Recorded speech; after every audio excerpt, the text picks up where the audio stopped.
Hi everyone, my name is Nirra, three-time Olympian, WNBA player, and former professional Olympic athlete. Today we're going to talk about 3 mental hacks that make you unstoppable.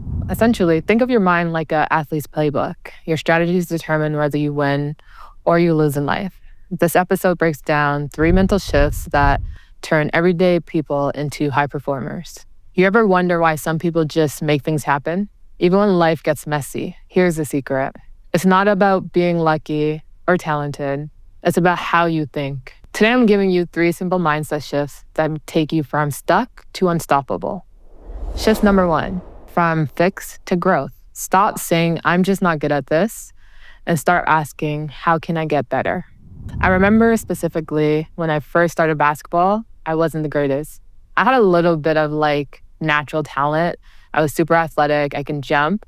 But in terms of skill set, like being able to make a layup or shoot a jumper, I was super terrible. And it really messed with my confidence. I went into practices thinking okay, when can I just get this over? Because I didn't feel like I was competent enough or skilled enough to even be able to hang with most of the girls that I was training with. From that point on, I just told myself okay, I may not be good right now, but how can I get 1% better? And then I would take that same mindset into every practice, and it would be little things I knew I wanted a better jump shot and I knew I can get really good at it, but I knew I had to put in the work and be intentional. So what I did was focus on my footwork. I asked my coach specifically, what can I do to get better at being a better jump shooter? And he told me your footwork is too slow. So every day when I went to practice, I thought about the little things that can improve my jump shot. Every time I was going into a crossover or between the legs, I would really just focus on increasing the speed of my 1-2, my left-right, into the jumper. From there, I went to, okay, I'm really good at doing the 1-2. Now it was form. Most of my form wasn't really good, so I had to tuck in my shoulder, tuck in my elbow, and really elevate the shot, and I focused on that. I got to a place where I was just really elite at my jump shot, but it came with the intentional mindset of being able to say, how can I get 1% better today? And it's not about perfection, it's about progress. Something that really see directly is an example is a friend who's bad with money versus the one who learns to improve over time. It's not because they're good instantly. It's because they understand that by showing up each and every day and by being intentionally 1% better, that they're able to improve their money habits. And they go from the person who's bad with money to somebody who's intellectually better and more skilled with their money choices. Shift number 2, from motivation to discipline. Motivation is flaky, but habits stick. People always ask, how do you stay motivated?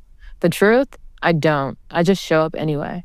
I recently read a book by James Clear called Atomic Habits, and in it he states, motivation is overrated. Environment often matters more.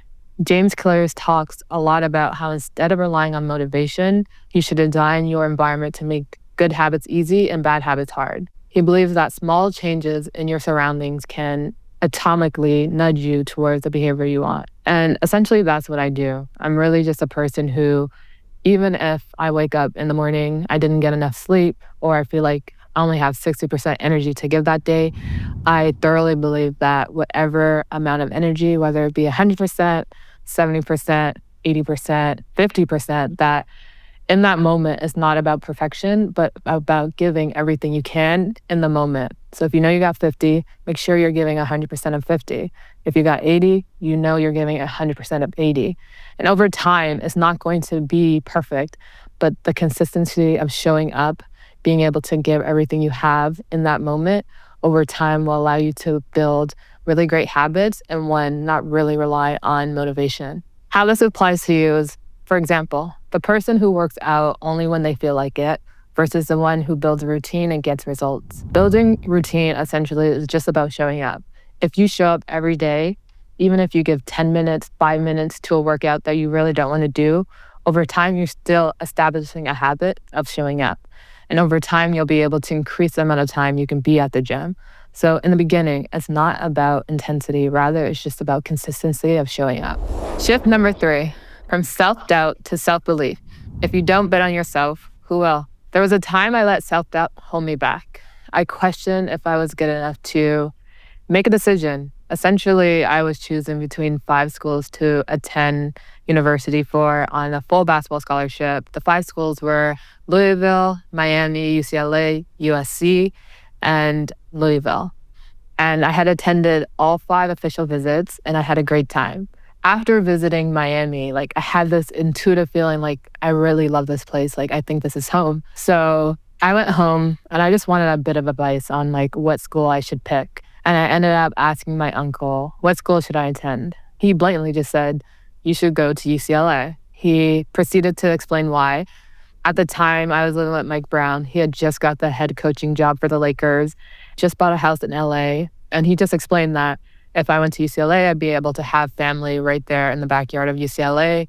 It was just like a safe choice. And when he told me that, like there was this pit in my stomach where I was like, it makes a lot of sense.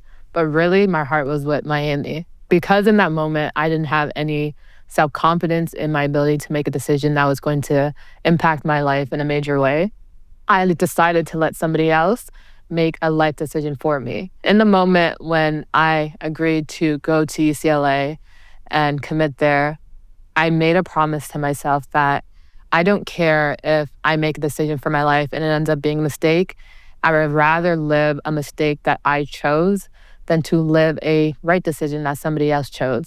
And essentially, I wasn't going to live my life on the decisions that other people make for my life, knowing it was only going to impact me. So in that moment, I really just bet on myself. I found the confidence to make big decisions for myself, even if I made a mistake. And over time, I just got better.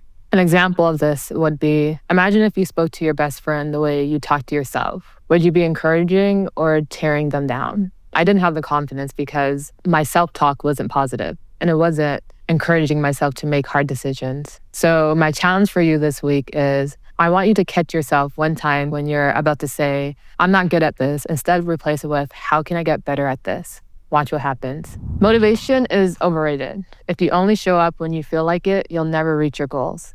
Discipline beats motivation every time. Thanks for tuning into The Champion's Mind. If you enjoyed this episode, make sure to subscribe, share with a friend, and leave a review. Your feedback helps more people tap into the mindset that makes a difference. Also, be sure to follow the show on Spotify, Apple Podcasts, or wherever you listen. And remember, your mindset is your power. Use it.